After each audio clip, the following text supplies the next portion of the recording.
começou, sem a gente saber muito, que a gente estava construindo um museu.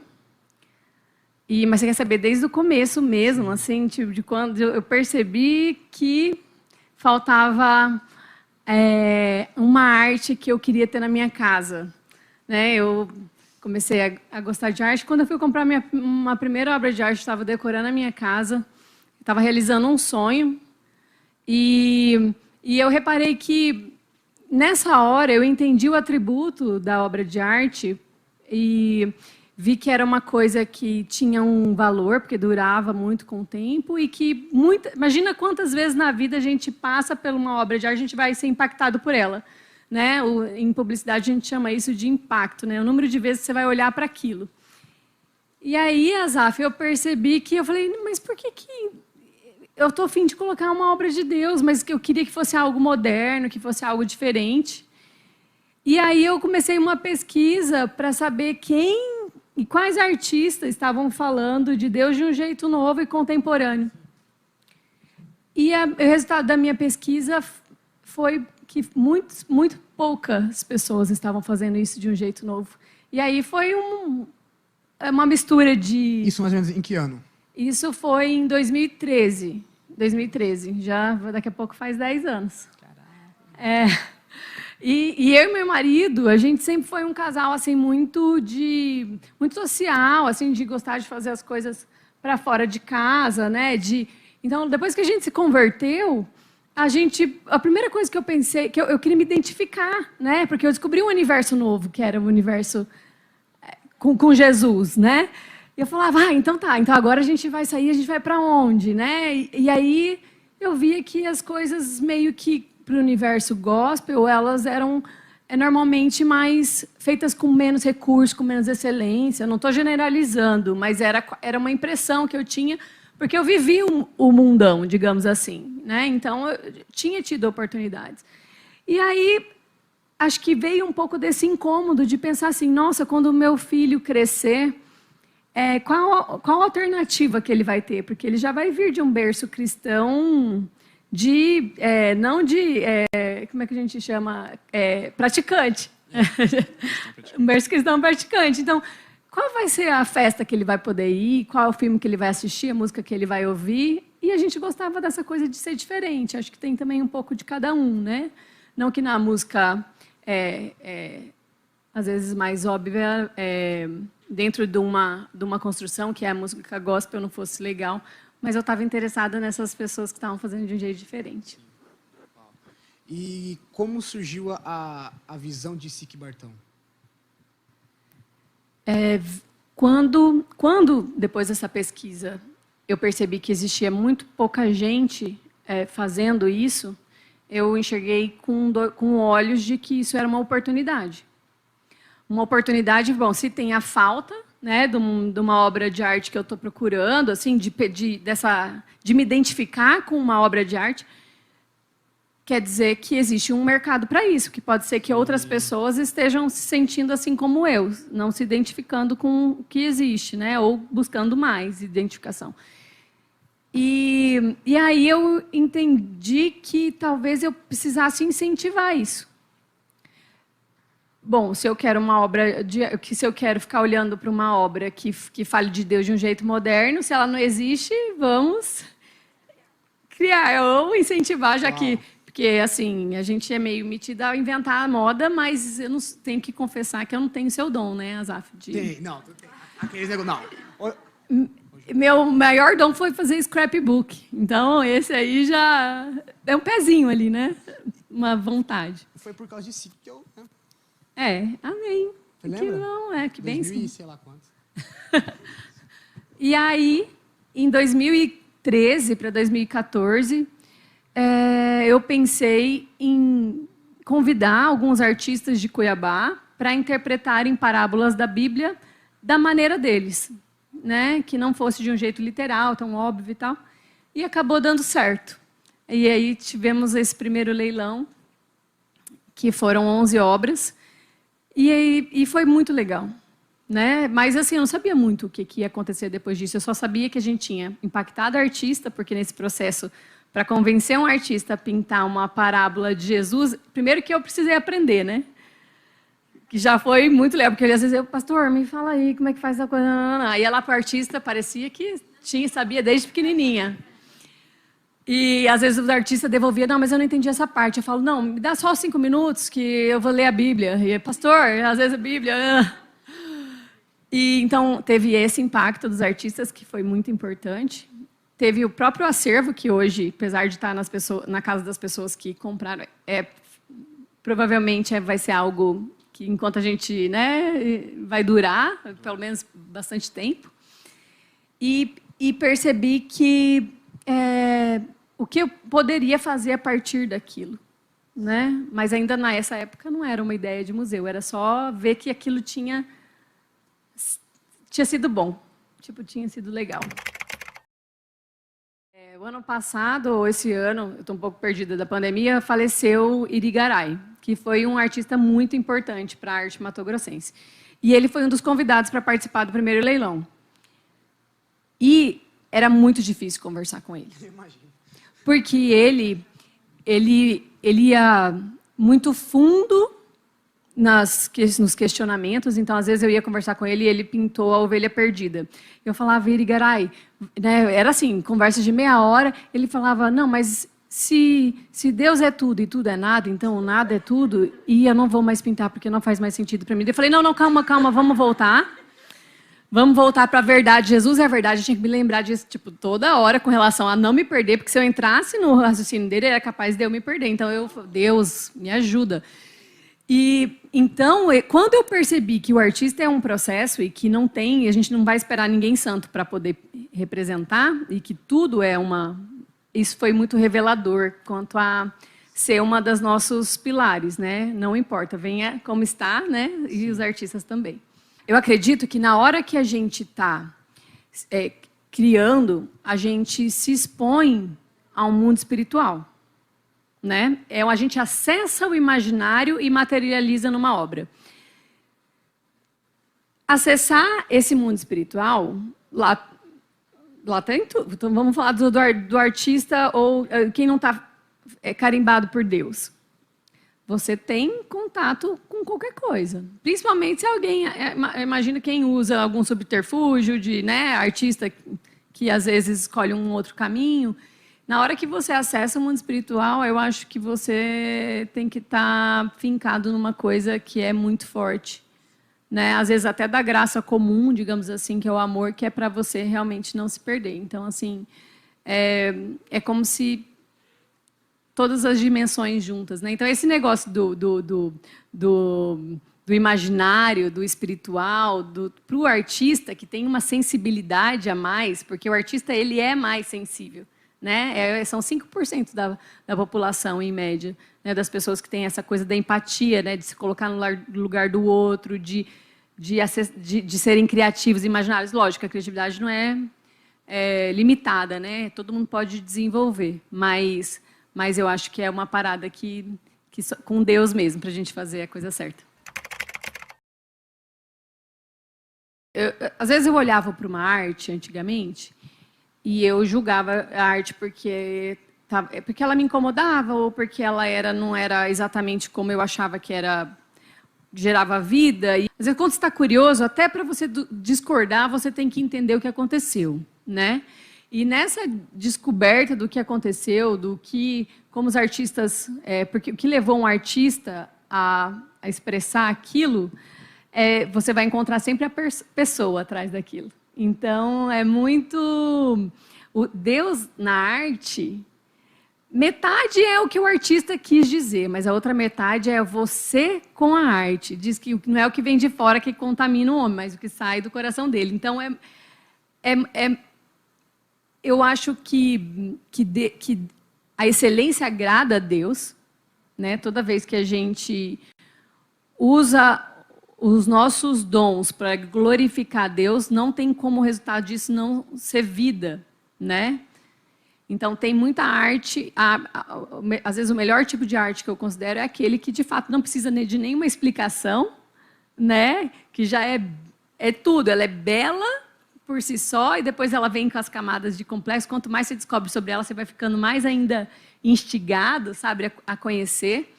Mas eu acho que não necessariamente um Deus literal. O renascentismo, quando surgiu, ali depois de 1400, para dar luz à Bíblia, né, as principais pinturas e obras, a função dele era fazer com que todo mundo pudesse ver a Bíblia, né? Porque, imagina, foi um pouquinho antes da Reforma Protestante. Se a gente visitar o tempo e pensar que tudo aconteceu na mesma época, eu penso assim, imagina a pressão popular para todo mundo querendo, não, calma aí, eu quero ter acesso, mas mesmo se eu tiver acesso, às vezes eu não sei ler. Lá em 1400. E aí, não é curioso que a Reforma Protestante está justo no mesmo momento com a maior produção de arte, quando, de fato, começa o movimento artístico, que é o renascentismo, porque...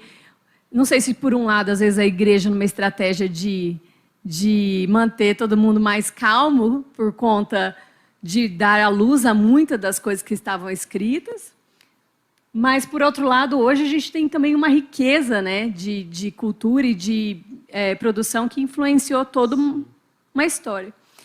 E, então, eu acho que hoje, a gente não faz mais a mesma coisa. O vinho novo você não coloca num odre antigo. Então você precisa colocar ele num vinho novo. Então, qual que é esse vinho novo para a próxima geração? Em que a gente aprende, honra o passado com tudo que se fez, mas a gente tem um novo pensamento. E aí, nesse novo pensamento, talvez Deus não seja o Deus do renascentismo, né? Daquelas imagens, ou da dança com voal na igreja. Às vezes é uma coisa nova e que mesmo assim vai expressar Deus. Pode ser o Jesus Felizão, talvez. Vocês conhecem Jesus Felizão? Jesus Felizão é muito legal, né? Tem até um hashtag embaixo, é super moderno, super legal. Eu acho que não tem limite para a arte. Porque se tivesse limite, poderia ser ou para uma arte boa ou para uma arte ruim. E aí como é que nós vamos limitar a arte boa? Né? Eu acho que para a arte ter uma viabilidade, ela sempre vai precisar de uma audiência. Então, a gente tem que torcer para que não tenha audiência uma arte ruim, né?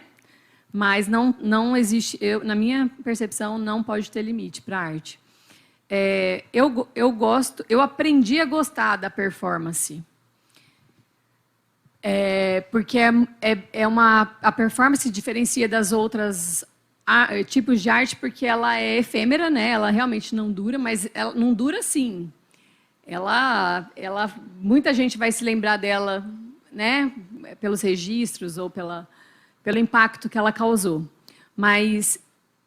E o que me chama a atenção dela é que eu acho que ela ainda é muito pouco utilizada para o cristianismo contemporâneo. Então, assim, eu acho que existe um campo infinito assim de coisas que se poderia fazer, né? Mas eu queria compartilhar a história de alguém já ouviu falar da Marina Abramović ou do Bess Jenner?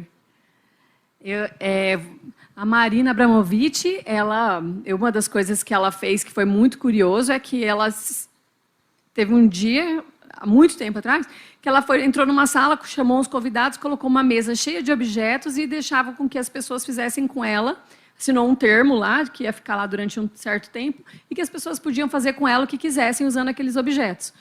E as pessoas começaram passando uma rosa, fazendo carinho no cabelo, e que, com o passar do tempo na performance, eles já começaram a dar tapa, começaram a judiar dela. E muitos falam que isso é nada mais do que o homem mostrar quem ele de fato é, né? Na sua essência ali, das pessoas que estavam ali. Mas a performance que mudou minha visão de performance, que foi a performance dela, foi a última. Uma das últimas que o MoMA, o Museu de Arte de Nova York, lá ele cedeu 3 andares para fazer uma exposição para ela, porque ela já tem uma grande carreira. E ela fez uma performance, chamava Artista Está Presente. A exposição durou 3 meses. Sabe o que ela fazia? Tinha uma mesa com 2 cadeiras, uma de frente para a outra. Durante os 3 meses, da hora que o museu abria até a hora que ele fechava, ela estava sentada naquela cadeira. E ela olhava para todas as pessoas que sentavam na cadeira na frente dela. Então, o movimento dela, ela não saía para nada. Eu não sei se ela tinha uma fralda, o vestido dela era enorme, se ela fazia xixi numa fralda, alguma coisa, mas ela ficou lá sentada. Ela ficava na posição e ela se conectava com o olhar para cada um que sentava na frente dela. 3 meses sentada, das 9 da manhã. No final, nas últimas semanas da exposição, tinha gente fazendo a fila, virando quarteirão, pegando senha para poder entrar. Normalmente, e ficavam sentados, quando eles não estavam na fila para sentar, para olhar para ela, eles ficavam sentados assistindo durante umas 2, 3 horas aquilo acontecer. E o curioso é que quando você vai numa exposição comum e olhar uma obra, o tempo médio de uma pessoa na frente de uma obra de arte é em torno assim, de uns 30 segundos, no máximo, quando muito. Lá eles ficavam 3 horas. Tamanha a... não sei se é identificação, mas tamanho constrangimento por conta daquele esforço que ela fazia. E então, nessa hora, eu enxerguei o poder que isso tem, no sentido de chamar a atenção das pessoas, no sentido, lógico, um esforço físico, um sacrifício em um certo grau, né, um envolvimento ali com a cena, mas eu comecei a imaginar isso sendo usado pelos nossos jovens, sabe? Essa criatividade misturado com essa entrega. E aí mudei meu pensamento. Tem mais? Posso falar do Bess? Vocês estão... Bess Genader, ele foi um outro cara de performance que ele era filho de pastores. E ele teve uma série chamada Fall, que era A Queda. Ele, sabe o que ele fazia? Ele andava de bicicleta e, de repente, ele caía num canal de um rio, assim. Para quem está vendo as fotos e vê a bicicleta inclinando para cair no rio, acho que ele é só um doido caindo de bicicleta. Mas, sabendo que ele é filho de pastores, o que você acha que a queda tinha de referência para ele? Aí, numa outra dessa série, ele ficava em pé em cima do telhado da casa dele, ou sei lá que casa que era, e ele se jogava lá de cima. A queda, de novo. Né? Assim... E a última não, mas uma das performances que ele escolheu fazer foi, ele queria atravessar os oceanos, e chamava Em Busca do Milagroso. E depois que ele entrou nesse barquinho, que era um barquinho pequeno, para atravessar o oceano, ele sumiu, e nunca mais apareceu. Em Busca do Milagroso. Amém que ele tenha encontrado, né, Senhor Jesus, né? Eu penso assim. Eu espero. Você começou em SIC com a sua arte, mas você começou no Clichês, né? Também. Clichês na rua, SIC Bartão. Isso, e o Clichês na rua. Quando a gente encontrou o Clichês, para nós foi uma felicidade enorme, porque quando eu descobri que o Clichês era de Cuiabá, eu juro, eu achava que era um movimento de São Paulo, daquele negócio, da gente aprender cada vez mais a valorizar a nossa terra, né? E ver que Deus faz o improvável, porque um monte de coisa pode nascer daqui, gente, vocês não têm noção. E quando eu descobri a Thalissa, com o movimento Clichês na Rua, eu falei assim, gente, cristianismo mais contemporâneo que esse, não, nós estamos muito bem servidos aqui. Então, foi um encontro, assim. E nesse ambiente lá de SIC, a Thalissa vinha com umas ideias loucas, e quando ela falava ideia louca, eu falei, fala mais, bora. E uma dessas ideias que o Espírito Santo revelou para ela, ela via um banquete preparado no meio do nada, assim, num lugar bem improvável, com umas pessoas dançando ao redor e aquela mesa posta e as pessoas se achegando, não entendendo nada, mas se servindo, se satisfazendo, né? E eu falei, vamos montar esse banquete. Alguém de vocês ouviu falar do o banquete está pronto? Acho que... Aê, legal. Resumindo, nós preparamos a equipe do Clichês e SIC Bartão. E a Ana também ajudou com algumas ideias. E o que a gente fez? A gente foi para a frente do RU da UFMT, tudo ensaiado, colocamos as coisas no carro, assim, em questão de meia hora a gente precisava estar com a mesa montada e sumir. Tipo, as pessoas iam ficar dançando, a música tocando, mas ninguém ia saber quem era o autor daquela mesa. E a gente comprometeu com o seguinte, ninguém vai falar. Óbvio que tinha um fotógrafo à paisana, outra pessoa filmando, mas assim, mesmo que perguntasse, a gente não ia falar, porque era de graça, né? E aí a mesa apareceu, e curioso que na frente da RU, né? Então, a RU tem essa fama, né, de às vezes as pessoas não gostarem muito da comida, mas nesse caso tinha um banquete na frente, então que era um banquete mesmo, que a gente colocou tudo, vocês imaginar, pão, fruta, Tinha uns arranjos, bolo. assim, uma mesa gigante. Era a minha mesa de real, assim, tipo, real de realeza mesmo, sabe? Com as cadeiras chiques e tal. E aí um chegava e falava assim, tá, mas tem que pagar para sentar? A gente falou, não, pode sentar, né? Porque aí, pode ir. Aí começaram a ficar um pouco mais à vontade. E, enfim, obviamente que essa instalação, com um pouco de performance, que a gente chama no mundo das artes, ela, para nós, ela faz uma alusão direta a esse banquete que está disponível o tempo todo e basta a gente se sentar e servir, né? Que é o cristianismo. Então, a gente fez algumas fotos disso, que hoje rodam no museu pela cidade, que hoje também tem umas pessoas que adquiriram essas fotos para lembrar. Né? Toda vez que a gente olhar, a gente vai ver uma mesa que as pessoas se fartaram, mas quando a gente olhar para ela, a gente não vai ver só uma foto de uma mesa, a gente vai se lembrar desse banquete, a todo momento que estou esquecendo que a mesa está né, que a mesa está disponível, a gente vai se lembrar dela. Um projeto que me tocou muito foi a igrejinha. Eu passei meu aniversário lá, eu fui fazer umas fotos para o Clichês, eu sou voluntária do Clichês. E foi uma coisa assim, que você entra lá, você quer ficar lá. Tipo, como foi a ideia, de onde veio, porque é muito massa lá. É uma coisa assim que mexeu muito comigo. Obrigado. A igrejinha nasceu no coração do Thiago Magro, que é um artista brasileiro que está morando em Miami, já tem... ele nem sabe falar português direito mais, de tão que ele já mora lá. Mas ele compartilhou que ele tinha o sonho, o desejo de um dia dar vida a uma igreja abandonada. E eu achei aquilo tão profético com relação ao seguinte: se a igreja está abandonada, ela é reflexo da sociedade também, né? E o que isso, às vezes, você passa na frente de uma igreja abandonada, tristeza que dá, né? E quando ele falou isso, que ele queria pintar, na minha cabeça o que eu vi era o seguinte: a igreja está mais viva do que nunca. E a gente precisa... Só que, se aquele espaço, daquele jeito, talvez não é mais útil da maneira que foi um dia, mas que ele continue falando às pessoas. E qual mensagem? A mensagem de que a igreja, de um jeito diferente, com menos legalismo, com menos cerimônia com Deus, mas está mais viva do que nunca. Então,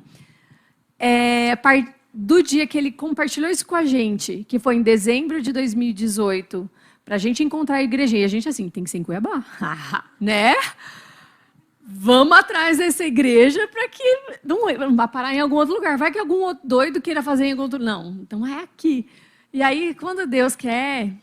Aí ele põe fulano para achar a igreja para conversar, o dono da fazenda aceita, a igreja tem a porta para o lado de fora, que é qualquer um que pode entrar. É tanta coisa, tanto micro detalhe de milagre, que você só está assim, ó, à disposição de servir, porque você vê que não foi... por você, tipo, era para ser assim, né? Deus quis assim. E aí a igrejinha se transformou em realidade. Que amanhã, eu também, ao longo dessa semana, eu conto mais, mas hoje a igrejinha fica ali na estrada do Distrito da Guia, dá uns 15, 20 minutinhos, assim. É um passeio de 1h30, 2 horas, se você está, né, com um crush, alguma coisa, tal... Né, quer fazer foto de casamento, ou coisa, é uma graça. E lá dentro, o que é curioso, que às vezes as pessoas não sabem, mas cada detalhe foi pensado, não só os clichês, que para nós tem muita importância, digamos assim, falam já demais, mas, por exemplo, tem gente que não sabe que lá dentro tem foto de ação missionária da galera da Dunamis, por exemplo, que foi... eu não lembro, Filipinas, eu acho que eles fizeram cerimônia de lavar os pés de prostitutas, do lado de fora do prostíbulo. E eles pagaram pela hora, e chamaram elas fora, fizeram um jantar para elas e lavaram os pés dela. Então, tem foto desses momentos lá dentro, assim, você tem que ser muito curioso para você ficar olhando, porque daí é Bíblia, tá? Então, assim, é bem legal. Obrigado por você ter lembrado. Eu acho que se for, vai acontecer. Igual, né? Não tem como... Acho que tem que servir a um propósito. Eu lembro que quando o Noés Proud começou a acontecer, foi porque uma das coisas que meu olhar abriu foi para a presença do arco-íris em muitas obras de artistas cristãos.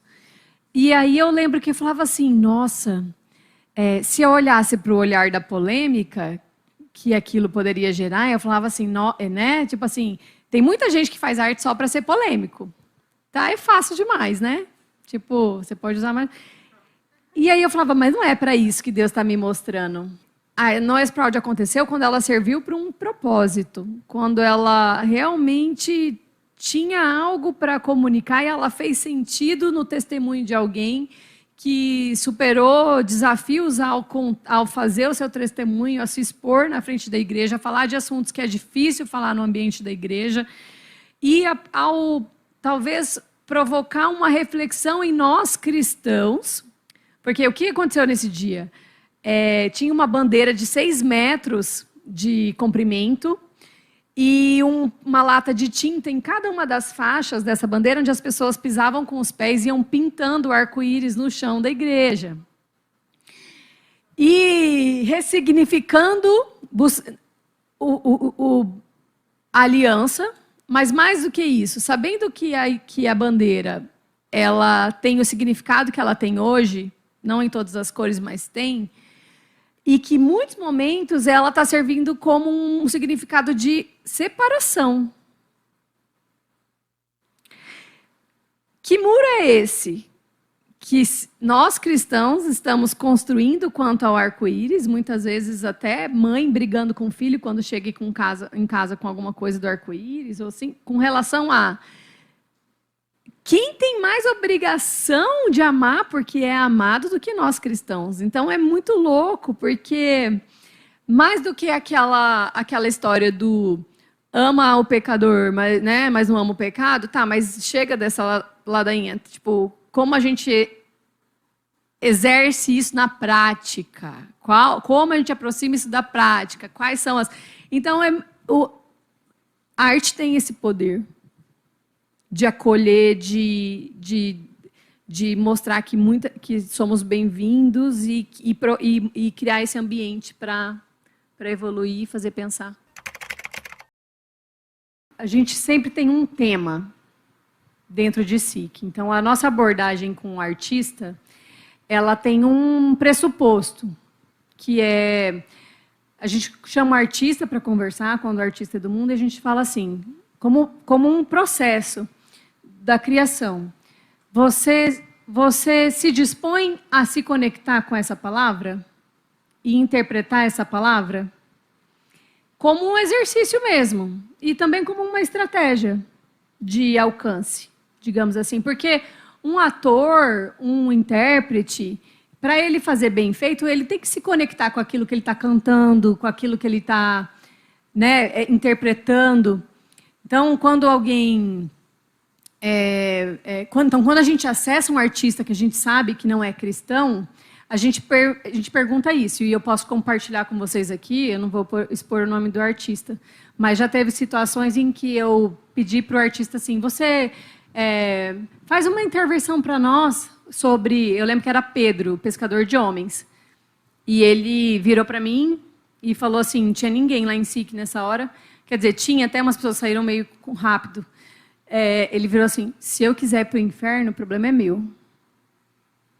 E ele simplesmente, eu tive um momento muito marcante assim, dentro desse processo de SIC, que eu encontrei alguém que no primeiro falar, no pedir para ele interpretar, ele foi como se tivesse... Você não tem aqueles desenhos meio de água benta, que a pessoa sai assim, tipo, correndo? A gente não vai encontrar ninguém santo para interpretar uma obra, já diz muito sobre o que esperar do artista. Então, essa questão que você me perguntou a respeito do que a gente expõe, está muito relacionado ao tema que a gente quer trabalhar, né? Então, por exemplo, tem uma obra de uma artista que ela conhece Deus, ela digamos assim, ela não é declaradamente cristã, só ela é bem aberta com relação a... E um dia a gente curou a exposição dela como os montes, né? Como o Sermão do Monte. E ela permitiu batizar a série dela inteira como Sermão do Monte. E aí o que eu conversei com ela assim, bom, mas a partir de agora, toda essa série vai ser o Sermão do Monte. Tudo bem para você? Ela permitiu. Então eu entendo esses encontros e essas possibilidades como algo que agrega, sabe? Não algo que separa. E saber que existe o espírito crítico de cada um também, né, na colaboração. Às vezes os nossos olhos eles nos traem muito, né? Então a gente precisa olhar, às vezes esperar uma revelação, e mas através de si que a gente quer fazer isso, ajudar as pessoas a conduzir por um olhar de ver coisas que não tinham visto antes, sabe? Se a pessoa pode ter só a revelação dela, mas isso é no mundo como um todo, né? Mas se ela quiser aprofundar, saber mais como foi a inspiração, a história do artista por trás, a gente não precisa de justificativa, mas a gente gosta de fazer isso, Azaf. Esses dias eu tive que assistir um vídeo de 1 hora que tentava explicar arte com referências de todas as pessoas do mundo que tentaram explicar a arte. E assim, no final ainda, né, não conseguiu escolher uma definição.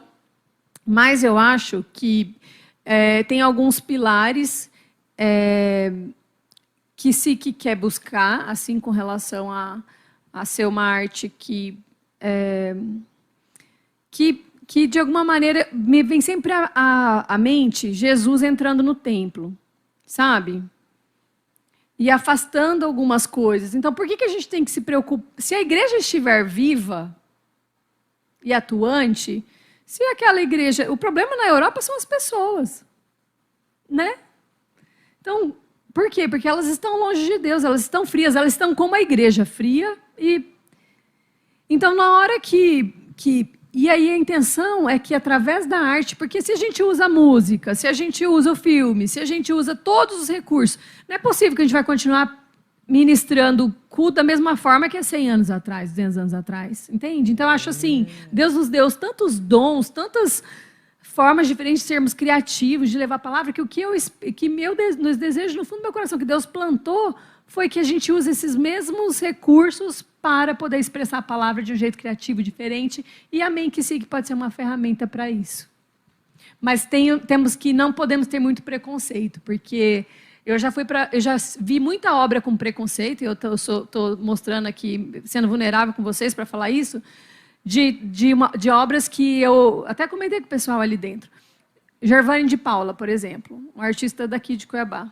A maioria das vezes que eu vejo as obras dele, eu não entendo, e às vezes eu vejo uma raiva, uma questão, mas ele traz muitas questões sociais. A última, que foi um tapa na cara para mim, foi uma obra que falava assim, era um painel, sabe aqueles painéis que ficam assim no chão? Tipo de... Ele tinha um lado e tinha outro.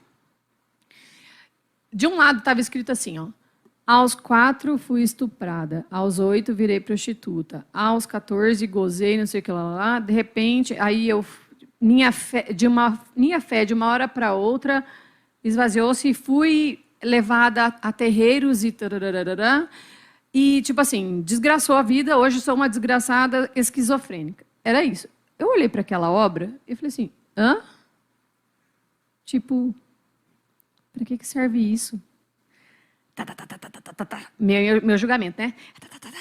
Para que esse cara... Gente, esse artista, que louco que ele está fazendo, para quê? Aí, beleza, né? Aí eu até falei assim, quero ir lá olhar de novo, só para, quem sabe, a gente aproveita essa obra para falar mais sobre ela. Aí, até Gabriel pegou, virou do outro lado. Sabe o que tinha do outro lado? A imagem de umas presidiárias contando que era a história delas.